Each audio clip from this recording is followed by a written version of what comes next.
Bonjour et bienvenue dans l'entreprise La Pilardière.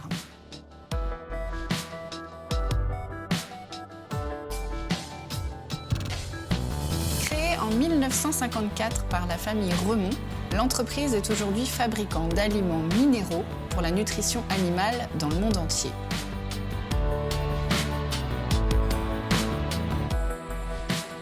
Plus de 32 000 tonnes d'aliments sont ainsi produits ici chaque année.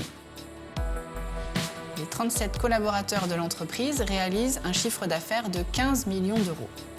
Pour en parler, je rejoins tout de suite Dany Baudon, directeur du site. Bonjour Dany. Bonjour Catel. Merci de nous accueillir dans ton entreprise. C'est avec plaisir. Donc on est à La Pilardière, à Saint-Marc-la-Réorte. Oui. Et donc explique-nous un petit peu qu'est-ce qu'on y fait ici en particulier. Et toi, depuis combien de temps tu es dans l'entreprise ? Alors à La Pilardière, on fabrique des compléments alimentaires pour les animaux de ferme, en priorité pour les bovins, mais aussi pour les caprins et les équins. Et donc c'est une production d'aliments, de compléments alimentaires, c'est un petit peu tout ça, hein ? C'est plutôt des compléments alimentaires. On va associer ce qui va être oligo-éléments, vitamines, calcium, magnésium, pour répondre aux besoins dans les élevages. D'accord. Comme pour nous les humains, quand on a une baisse de fatigue, quand on a besoin d'un coup de pouce à l'automne ou des moments de fatigue. Donc c'est exactement ça. Et en plus, on va l'adapter à la demande spécifique, soit de l'élevage, soit du distributeur. Comment tu diffuses justement par des distributeurs, pas en direct chez les éleveurs ? Non, que par des distributeurs qui, eux, vont associer d'autres compléments, type de l'alimentation, et qui vont venir livrer autre chose à l'éleveur, en fait. En quoi consiste ton travail ici depuis que tu es arrivé ? Est-ce que ça a évolué un petit peu ? Ou tu es arrivé directement directeur de site ? Non, pas du tout. J'ai découvert le métier déjà pendant plusieurs années. Aujourd'hui, moi, mon métier, c'est de mettre en relation et de faire du management les équipes ici et les équipes sur le groupe qui nous apportent notamment beaucoup en sécurité. Et c'est d'impliquer toutes ces nouvelles méthodes dans l'entreprise. Et puis, c'est aussi de répondre à toutes les demandes clients qui sont de plus en plus importantes et nouvelles. Et donc, on sait s'adapter à chaque fois aux nouvelles demandes. Quel est le bénéfice pour La Pilardière d'avoir été intégré à un groupe américain ? Qu'est-ce que ça change pour toi au quotidien dans ton entreprise ? Alors, ce que ça change au quotidien, la première chose, c'est les investissements. On a à peu près 50% de plus d'investissements. On a accès à des nouveaux clients, notamment à l'export, qu'on n'aurait pas accès autrement.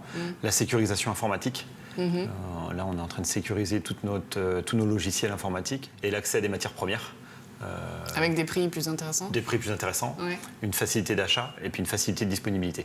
Donc là, aujourd'hui, c'est grâce à tout ça qu'on peut avoir une entreprise qui se développe et des perspectives d'évolution assez intéressantes. Et alors, au niveau management, justement, tu manages une équipe de combien de personnes ici ? Alors ici, on est 35 à peu près. Management participatif. Tout le monde est impliqué dans tous les projets. Tous les collaborateurs et collaboratrices savent ce qui s'y passe. D'accord, c'est transparent. Tout est transparent. Et l'idée ici, c'est que tout le monde soit dans la bonne humeur et se sente bien quand ils arrivent au travail. Ça, c'est quelque chose de très très important pour moi. Donc je communique beaucoup par le rire déjà, et la positive attitude. Bon, merci. Bon, je te suis. Tu nous montres un petit peu comment ça se passe ici ? C'est parti pour l'entreprise. Allez, c'est parti.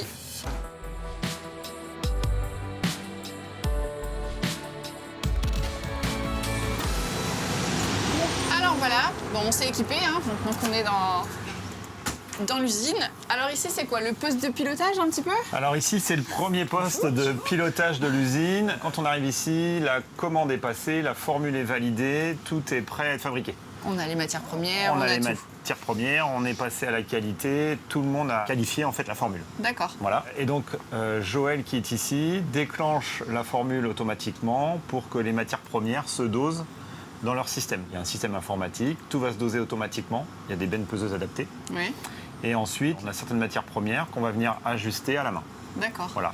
Soit parce qu'on les consomme par petite quantité ou de façon ponctuelle dans l'année. D'accord. Alors rappelle-nous le type de format de produit que tu as. Tu as du vrac, tu as du liquide, tu as du... Et on appelle ça des galéniques. On va faire des seaux, des pierres, des granulés, de la semoule, une farine séchée mélacée et une farine. D'accord. Voilà. Et en petite, grande quantité, il y a... Alors, la quantité mini, c'est 1 tonne. D'accord. Voilà.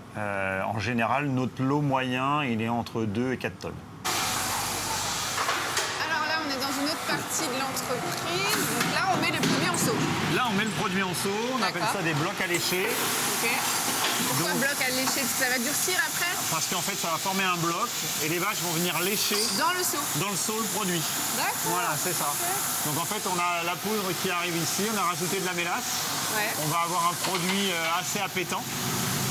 Ouais. Et on va pouvoir disposer ça dans les champs pour que les vaches, notamment en montagne, elles viennent lécher Ok. et que ça leur apporte les vitamines, les oligos nécessaires pendant la période de printemps.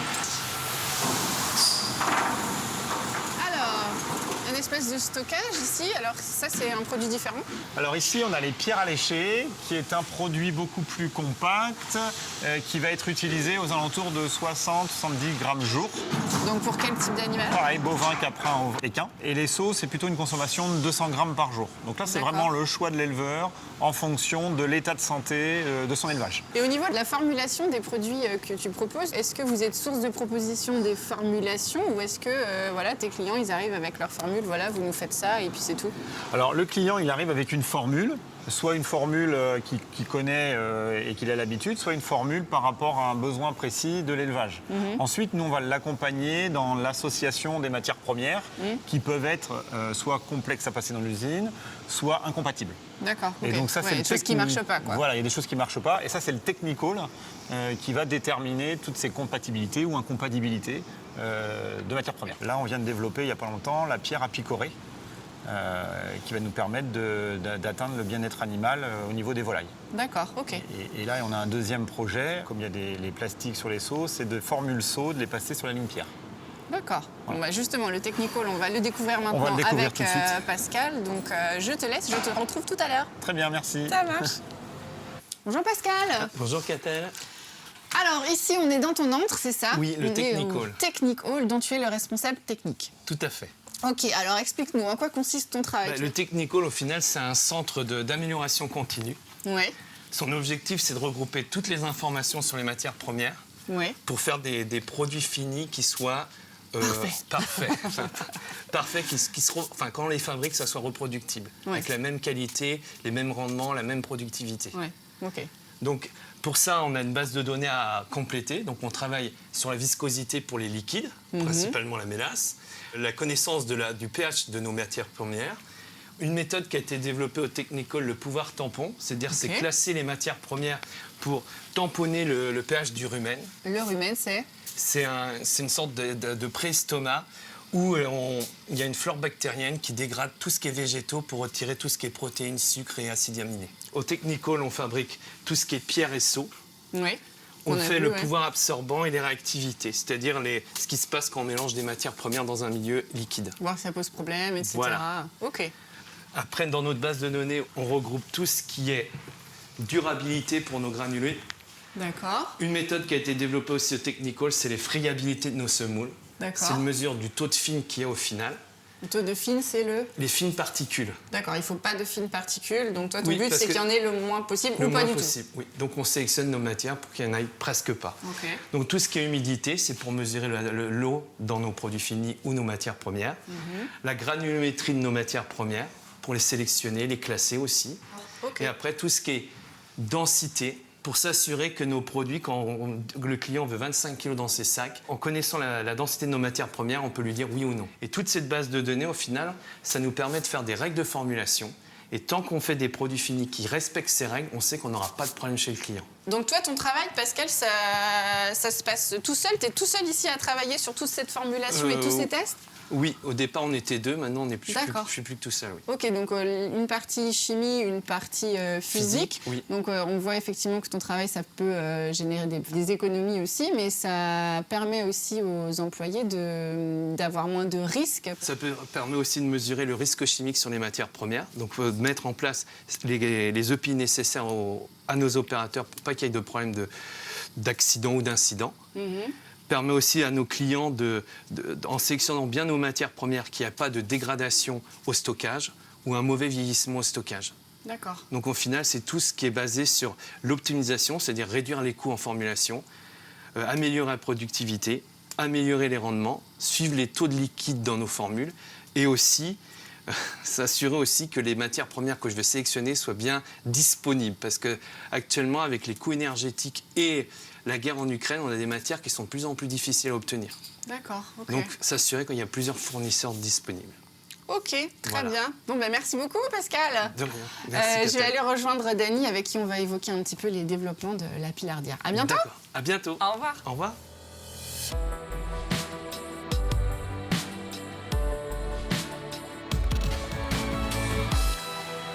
Alors Dany, tout à l'heure, en début d'émission, tu parlais du fait que c'était hyper important pour toi que tes employés soient à l'aise dans leur entreprise, dans ton entreprise, qu'il y ait du sourire, qu'il y ait de la positive attitude. Alors, comment tu travailles? Qu'est-ce que tu mets en place pour ça?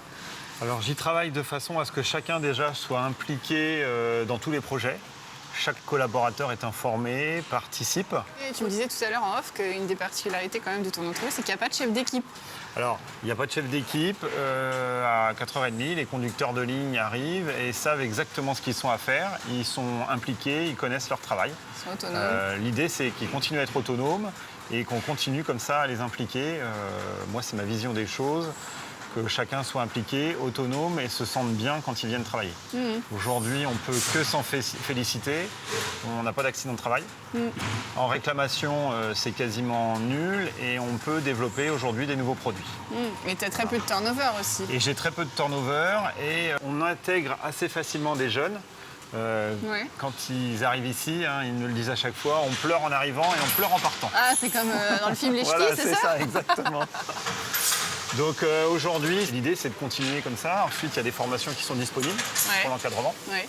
Et puis après, c'est aussi l'écoute de chacun, la disponibilité. Chacun peut demander ce qu'il a besoin. On adapte. s'il y Et a tu es à besoin. l'écoute. Et justement, il y a une transmission de ce savoir-faire, tu disais, auprès des jeunes. Donc tu vas aller chercher dans les écoles, etc.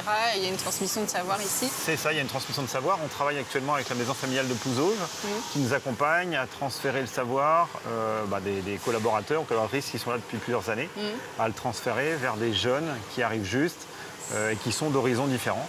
Le profil, il est simple, du bon sens et une envie de travailler. C'est ça, Voilà, et c'est de la le bonne humeur. profil que tu recherches. Voilà, c'est exactement le profil que je recherche. Ok. Et c'est le profil de tous les collaborateurs et collaboratrices de l'entreprise. Ok, ben ça a l'air de fonctionner en tout cas. Voilà, on va faire en sorte que ça continue. Merci beaucoup Dany Merci, de nous Catel. avoir présenté ton entreprise. On était ravis de découvrir un petit peu l'intérieur de la production animale. Merci, à bientôt. Au plaisir, à bientôt. Au revoir.